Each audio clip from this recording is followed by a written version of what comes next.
Welcome to the Slow Living Collective podcast. I'm Amy, wife, mother of two and devoted homemaker.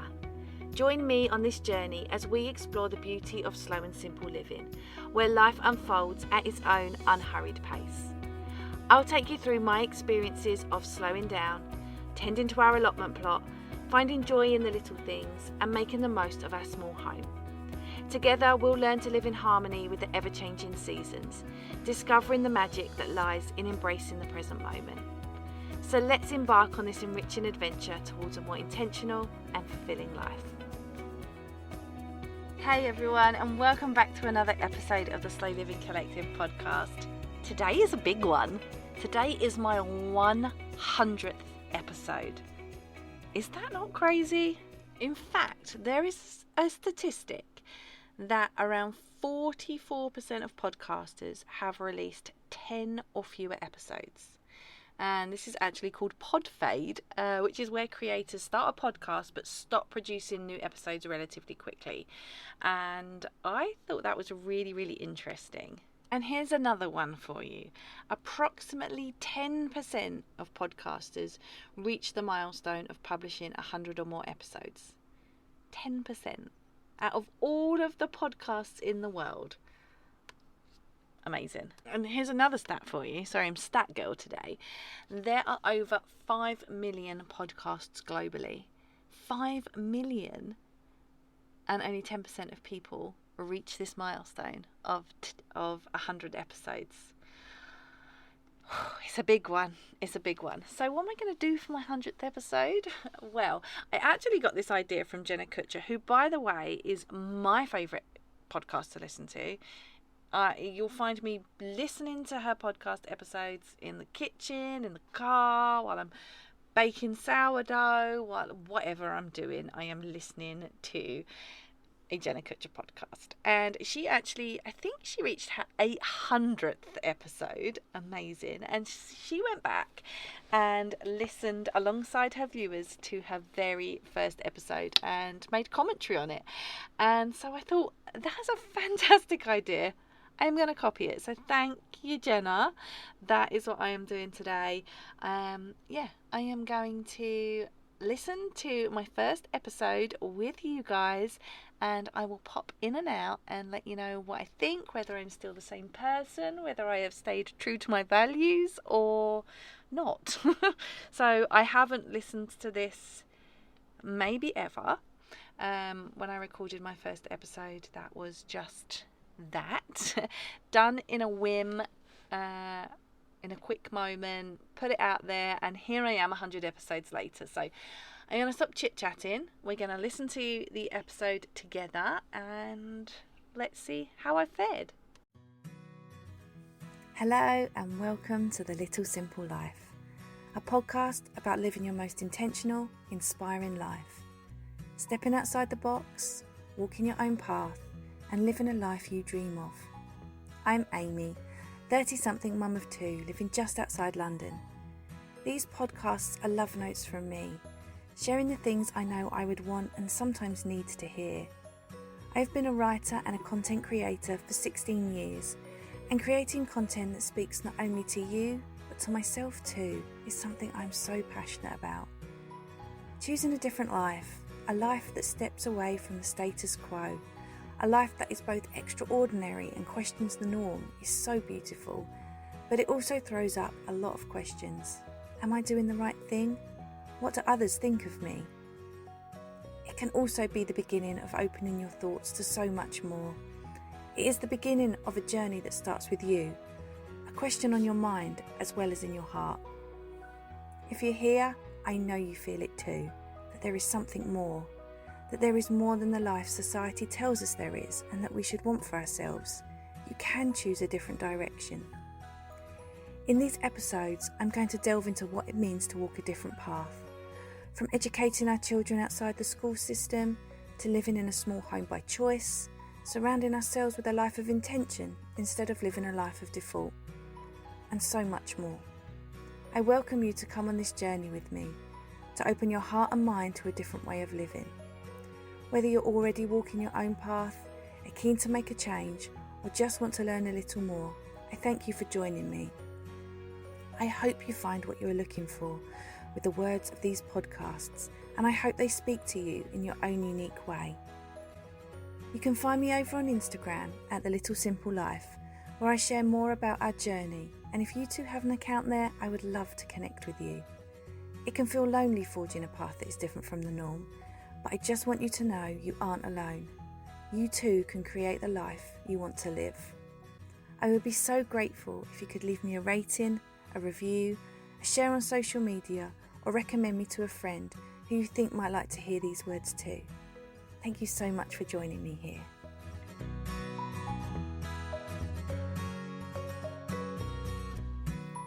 Okay, well, I think my favourite thing is I actually love that intro. Like, I was listening to it, and it's been such a long time since I had that intro and since I've heard it. And I was thinking, gosh, should I redo my intro?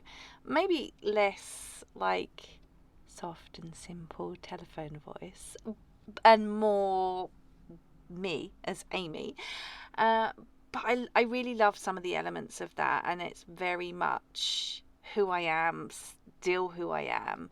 You know, I really do consider these podcast episodes just notes from me and just a way to connect with others who feel that pull to, you know, live outside the norm and, you know, live by intention and not live a life by default. There's so much in there that, you know, just still resonates, and it was a little long-winded for what I would do now, but you know, I was just starting. Give myself some grace. I really like it, and I think I'm actually going to go back and listen to it and maybe re-record my intro, so let's see if that happens. On today's episode of The Little Simple Life, I'm going to be sharing a little bit about our journey into creating a life by design. So, what is a life by design? What does it mean to live an intentional, more inspired, mindful life? Well, I guess it can mean whatever you want it to mean.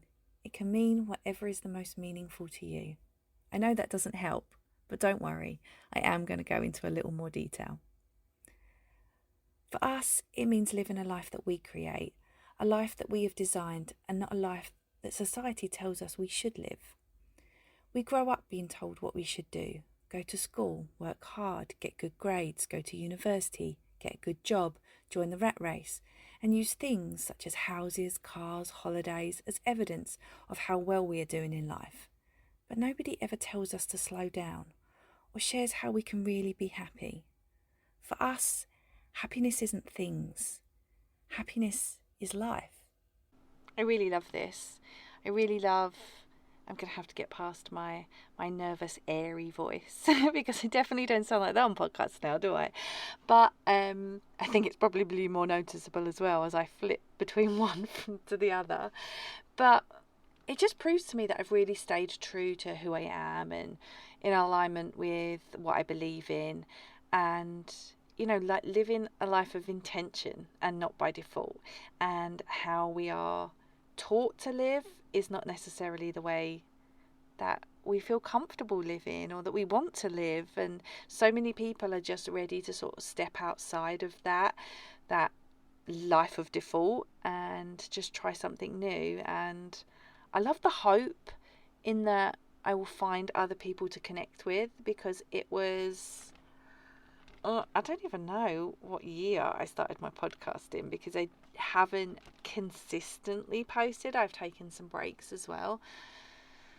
Maybe 2021. I'm not sure. But what I do know is that the person that we're listening to, that Amy from 2021 or whenever, you know, had been having this pull and this desire to live more slowly and simply for a while, and it started implementing these things, and I think that was looking for other people who were feeling the same and going through the same things and wanting to find a community. And that is something that I have found on Instagram, on Substack, finding people who feel the same way, and that there is more of us. than I expected, and that's been a really great part to this journey. We don't want that. Not for us, not for our children. That generational cycle stops with us, and we're doing everything in our power to make sure that our children can live a different kind of life. We want our children to enjoy their childhood, all of their childhood, not just the moments they aren't in school following along with an outdated system. I probably should have warned you before now that I have big opinions, and I hope that this can be a space where we can share them together. Yeah, nothing's changed there. I still got big opinions. This all started for us back when we became parents to our first child in 2019. We were living a good life. I wouldn't say there was anything wrong with it, but we were part of the rat race. And having a child kind of changed that for us, but not totally. When the pandemic hit in 2020, it forced us to slow down. It forced all of us to slow down. And I think if you cast your mind back to that time, if you're ready to, then I think it was a massive change for all of us. It enabled us to slow down. It enabled us to really think of what was important. All we cared about back then was the health of us, of our family, of our friends. We cared for their safety. We were so grateful that we had a home, a safe space where we could exist and where we didn't have to worry that we were going to be in danger. And that is a huge privilege. We were concerned about, how we would get the food that we needed, but we were safe. Life became a lot more simpler, and for us, it's never changed. There are so many things about the pandemic that have been so awful, and there are still times when I think back and I think, my goodness, I don't want to remember those times. But also, so much good has come from it for us, for our family. And there were really hard times. Financially, we've had difficult times through the pandemic, but we've come out the other side. But it forced us to slow down. It forced us to think about the things that were most important. It enabled us to retreat into our home and just embrace everything that we have and embrace a slower way of living. And it has been really wonderful. And it set us even more on this path to live in this more intentional life. We don't want to go back to the rat race. We don't want to put our children in school and send them out of our house and out of our care and put them in the care of someone else. No one is going to care and love on our children as much as we do. No one is going to care for their education as much as us. It's funny actually hearing that and hearing me talking about the pandemic, because obviously when I recorded it we were probably still just fresh out of the pandemic, and so often I have guests on this podcast and we talk about different facets of slow living, simple living, low toxic living, all of those, or seasonal living, everything, so many different facets of the sort of slow and simple living movement, if you will. And do you know how often the pandemic comes up as almost this line in the sand of people who were living this sort of fast-paced life by default, and then the pandemic hit, and whatever their feelings about the pandemic are or were, actually decided that, do you know what? I've seen what the other side looks like. I have seen what slowing down and simplifying and having a better work-life balance and all of those things. I've seen what it looks like. I felt what it was like. I saw how good it was for my family, and I don't want to go back to that. And that is a theme that comes up time and time again. And I remember myself just thinking when there was news things about we're going back to normal, and I was like, no, I'm not. No, it's not happening.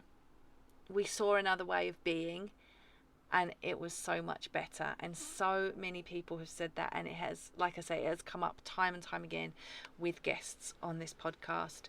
It all tracks back to the pandemic.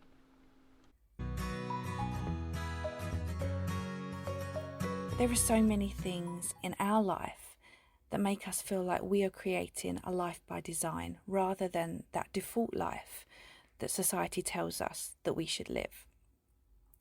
I'm going to go into so much detail in future episodes on some of these topics, if not all of them, and I'm more than happy to go into great detail on them. I have a lot of opinions and a lot of views, and I really do welcome you guys to join with me and share your own views on these things when these episodes come up in future. But I thought it would be helpful today to just start with some of the things, just an overview of the things that we do or the things that we are passionate about. So when it comes to our home, for one thing, that's one area that we really feel like we are creating this inspired, intentional and mindful life. We live in a small home by choice. And when I say by choice, it comes from a number of choices really. We live in a small home because originally that's all we could afford at the time. We've lived here 5 years. We live in leafy Hertfordshire. It's beautiful, but it's very, very expensive. And at the time when we purchased this place, we purchased to our almost maximum. And that's a life that I don't want to and I'm not prepared to live in future. We are 5 years in. We're in such a better position than we were then for so many different reasons, even though the pandemic was tough financially in some aspects.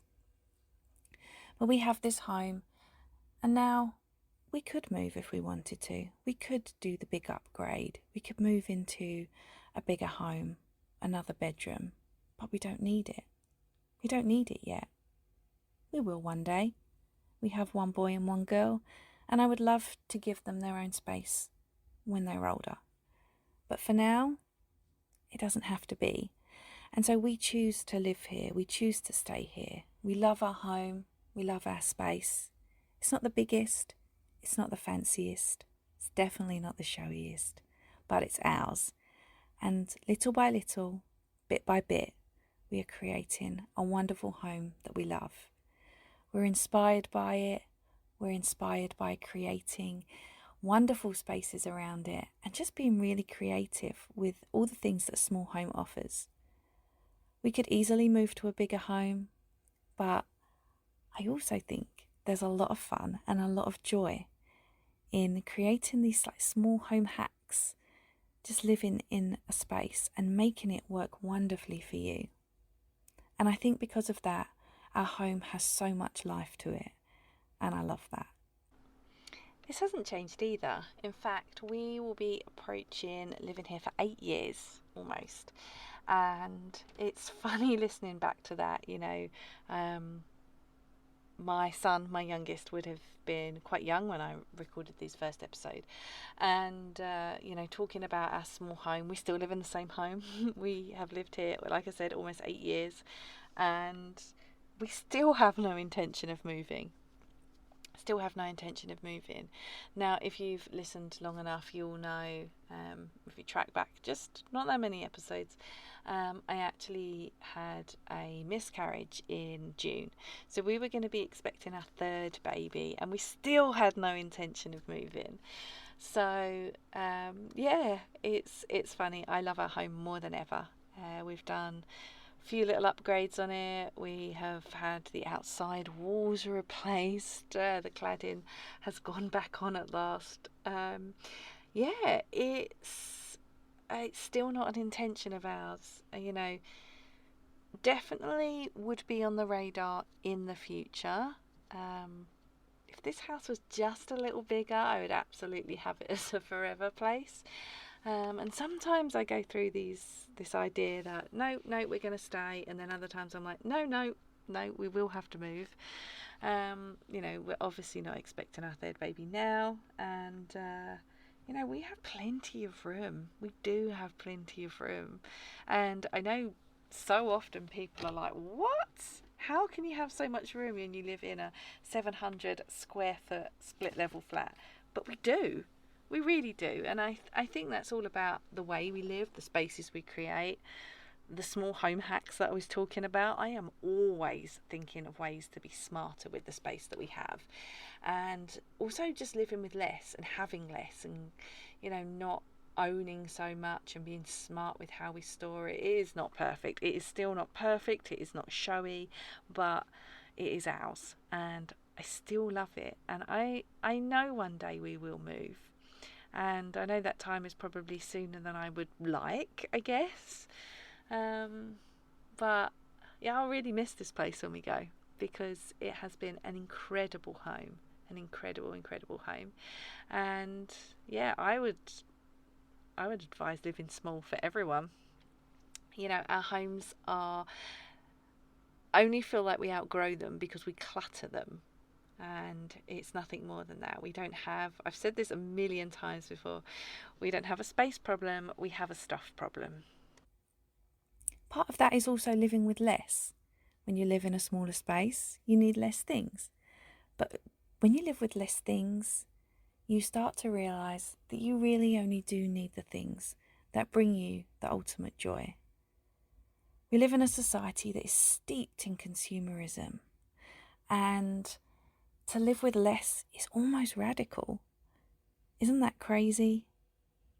That we are designed by the way society designs us to spend the money, sometimes that we don't have, to buy things that we don't really need, so that we can fill our homes with all of this stuff. It makes no sense to me. So living with less is something we've been embracing. Are we there yet? No. Will we ever be there? I don't know. Where is there? I think that's a really good question.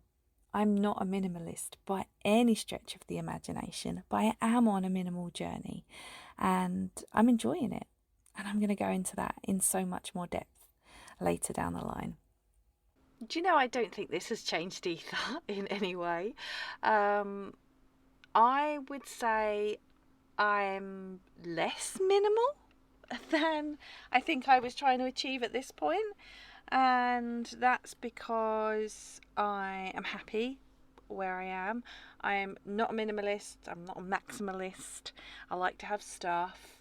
I did a fantastic episode with Shannon from the Simple Living Co. She is a minimally minded organizer. It's an incredible episode. I will definitely link it so you guys can check it out. But in terms of minimalism, I would say I guess I would say I'm still on a minimalist kind of journey. I am more mindful about what I'm bringing into my home. I'm mindful about like decluttering when things feel like they're getting a lot. I am better at organising and where I'm putting things. It's not perfect. It's never going to be minimal. I'm not going to be a minimalist. It's just no. I'm not going to be a minimalist. I'm not going to try and lie and pretend that I am. But everything works. So I have less. I've decluttered. I have a lot less. I'm more minimal than I was. But I don't think I'm looking to be more minimal than I currently am. I'm looking to maintain the level of stuff that I have, I guess. We try and make eco choices in our life as well. And that comes from, I guess, as well, living with less. One of the biggest eco choices that we make is to be a one-car family, which I think you'll agree with me is quite radical in this day and age. We have neighbours here who have 2, 3, sometimes even 4 cars, and we live in a 2-bedroom home. That's crazy. Still a one-car family, still the same car, no changes here at all. But we make eco choices where we can, and we also aren't perfect, but we do the best with what we have. Like I mentioned about living minimally, something else that is really big in our life is a minimal life for our children as well. Whether that be in their toys, we have minimal toys around, and we find that really, really works. but also in just what they're doing. They don't need to be rushing all the time. None of us need to be rushing all the time. I'm going to go into minimal toys and toy rotation and everything like that in a future episode, because it's something I talk about quite frequently on my Instagram account, and it always is a good one for discussion and debate, I find. This hasn't changed either. I mean, we still have somewhat minimal toys. I mean, we have 2 children aged 5 and 3. There's more toys than I might necessarily appreciate. But we actually redid their toy storage and it is so much better. And it means everything has its place. And as far as I'm concerned, as long as everything has its place, and sometimes things, are always tidied because, they would love to get everything out. I'm happy with it. We're in our Lego era right now. I'm treading on Lego pieces all over the place, but this is their childhood, and I'm still a big proponent of toy rotation, but actually as they get older anyway, their desire for all the things that they play with is a lot less. Like, they love playing with Lego, they love playing with Barbies, they love playing with dolls, like baby dolls, and they love playing with their kitchen stuff. I think everything else could really go, to be honest, but we have some other bits, but everything has its place, and that's the most important thing. It is organised and it looks aesthetically pleasing to my eye, which is probably one of the most important things. I'm a very aesthetic person, and I think probably as they've got older, I would say we do toy rotation a whole lot less, because they have these like really key things, and I wouldn't ever think about actually taking those away and rotating them now. It was a lot different when they were a bit younger. So I'm still a big proponent of toy rotation, but I think as they get a bit older, we've got some real like core things that they really enjoy, and I wouldn't take those out of rotation now at all. And when it comes to not rushing them, of course, we try not to rush them as much as possible. It's difficult when you have places to go, things to do, and, coming out of the pandemic when we had nothing to do and nowhere to go. But now, we have like home ed classes, we have, extracurriculars. So sometimes we do have to rush. But my main goal is still the same, to not rush them and let them live that slow and simple life as well. Also around our home, we create intentional spaces, clear spaces, bright spaces. We are so very, very lucky in that our home is so bright. We have multitude of windows in every room. It was one of the things that drew me to this home in the first place. The natural light is probably second to none, and one of the reasons that I could not imagine moving from this home. Another reason why I could not move from this home is we live facing open countryside. Our views are beautiful, and while many people say that it's not the be all and end all, there is something so calming and so relaxing just looking out over a sunset or a beautiful view. It is one of my favourite things about living here. This is another thing that's just not really changed. A home is still beautiful and bright and really aesthetically pleasing to me, which is the most important thing. Like I said, I'm really into things that look nice to my eye, and I've always said that in my old career as like a personal brand strategist, right? So I would often have to look at personal branding, and especially now I actually run my own business, like people still ask me questions about running a business or personal branding and things like that, and it doesn't seem like it's really on topic, but I'm getting there, I promise. And will ask me about my own Instagram, or my mailing list, my Substack, my blog, etc. And honestly, my answer is I am such an aesthetics person that if it looks good to me, that's all I care about. I like my Instagram picture to look chef's kiss for me. I don't care what anybody else thinks of it. If it looks good to me, I'm happy. And that's how I feel about my house as well. And my house is beautiful and bright and so many windows, and I overlook a less open countryside now. That was always going to be the case though, because about 10 years before I purchased my house, they actually approved some of the land opposite my house for building houses on, which has taken so long to do. They didn't actually, if you think it was probably about 10 years before I bought my house, and I bought my house in 2016, and they didn't start building on it until after the pandemic. So yeah, it's taken a while.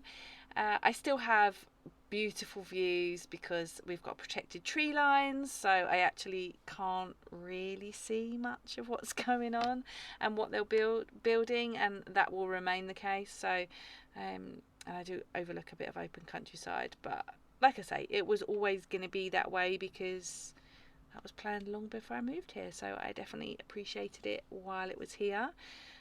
Still get to see all the beautiful sunsets, beautiful tree line, beautiful scenery. So I'm still happy. Not much has really changed, to be honest. And when it comes to our life, there are many different things that we are creating to live this life, this slower life of more intention, and just be mindful about where we spend our time. Time is our most important commodity. We can never get our time back. And so it's important that we spend our time on the right things. For us, it's about a work-life balance, a true work-life balance. The pandemic brought so many people home from offices and into their own homes to work full-time.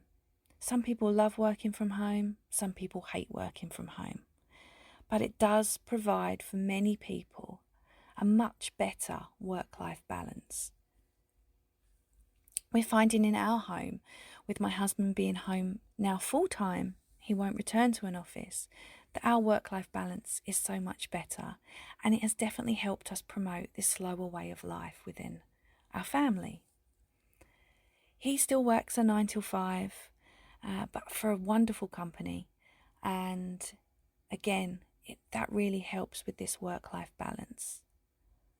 I am currently on maternity leave after having my second child last May, but on the whole, I'm a freelancer and I create the kind of life I want within my work, and that's something that I intend to get back to, something that I can fit around my children. We want a life for them with no school, and that's something I really intend to get into depth on in later episodes of this podcast. But we don't want them to have a life where they feel hurried and rushed, where they don't have to learn a prescriptive curriculum, where they can follow their interests and be creative. And that's something we are really passionate about, to give them this long, slow childhood where they don't feel rushed about any aspect of it. Yep, so no changes here either. This is exactly how we still live. We still home educate our children and enjoying it more than ever. We consider them home educated since birth because we've always known that we wanted to home educate them, and so it's just a continuation of living life really for us. And so still home educating, still loving it, still having the best time. My husband still works exclusively from home, loves his job, and I'm working around my life as a home educator and mother, and loving it as well. Always learning, always growing, always figuring it out, always getting hyper focused on something and spending a day and cracking out a course, things like that. Never enough time to fulfill my creative endeavors, but yeah, loving it. And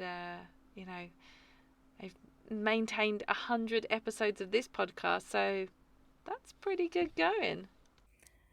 And something you might have realised from what I'm saying here is not rushing and there being no hurry is a massive part.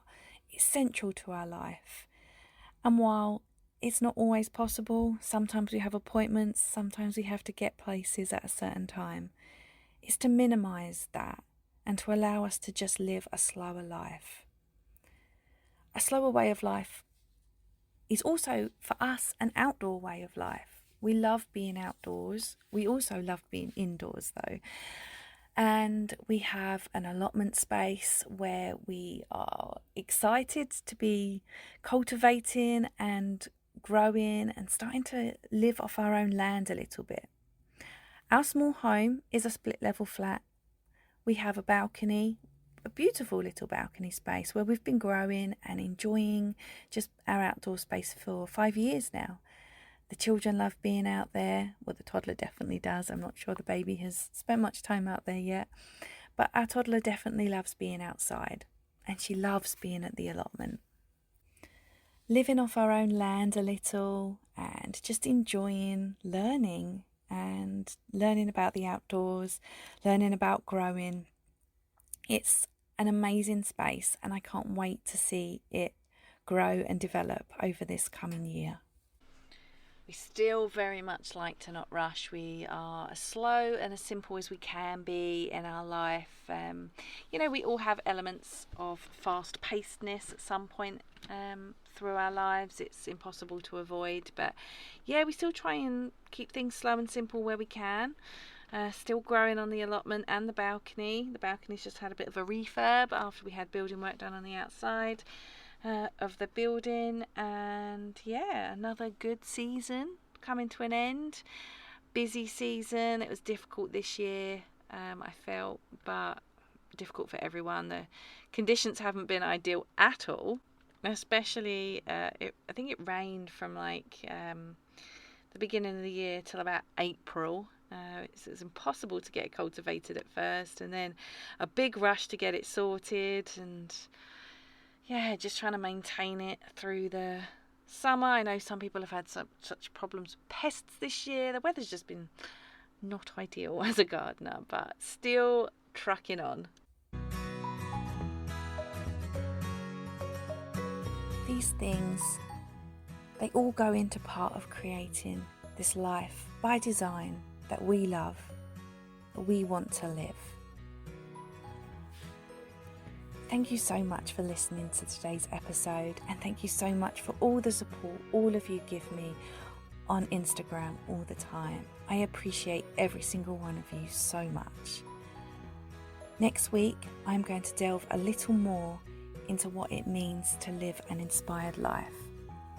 I can't wait to see you then, and in the meantime, please connect with me on social media. I would love to know what you think of this first episode. Have a wonderful week, friends, and I will speak to you soon. It was so fun going back over that, and what a perfect way to mark my 100th episode as well. I think what I learned from listening back and, interjecting at points was that I haven't changed at all. I have not changed at all. My passions, my interests, my desires, they aren't any different. I still stand in alignment with everything that I was passionate about then, about slow living, simple living, living seasonally, just giving my children a slow childhood, home educating, and yeah, I'm not surprised. I'm not surprised that I'm still the same person, but I am overjoyed that I am still the same person, because let me tell you, there has been times along the way where I have lost friends for the decisions that I have made, and at the time those things are not easy to withstand, but I'm true to myself, and that is the most important thing that I think anyone can ever be. I am true to myself, I'm true to what I believe in, and I stand with that. Have a lot of opinions, but there's nothing wrong with that either. So yeah, I'm just really I guess overjoyed that even going back, despite my little soft and nervous voice from the first episode. Other than that, everything is the same. I believe in the same things. I stand up for the same things. I'm passionate about the same things. And I think that shows in the episode then and the episodes today. So I hope you enjoyed that little track back to the past with me. I'm sure some of you have listened to that episode a lot more recently than I have, but it was definitely fun to go back and listen and just see if I'm still the same person, and I am. So that's great. We'll come back here on episode 1000 and we'll see how we're doing then. But thank you so much for joining me today. I hope you enjoyed this as much as I did. You can follow me as always over on Instagram at The Slow Living Collective. You can find me on Substack, theslowlivingcollective.substack.com. So until next week, where we start the next iteration of the Slow Living Collective with episode 101. Until then, I will catch you in the next one. Thank you so much, guys. I appreciate you all so much. Thank you for hanging out with me for 100 episodes. Here is to the next 100.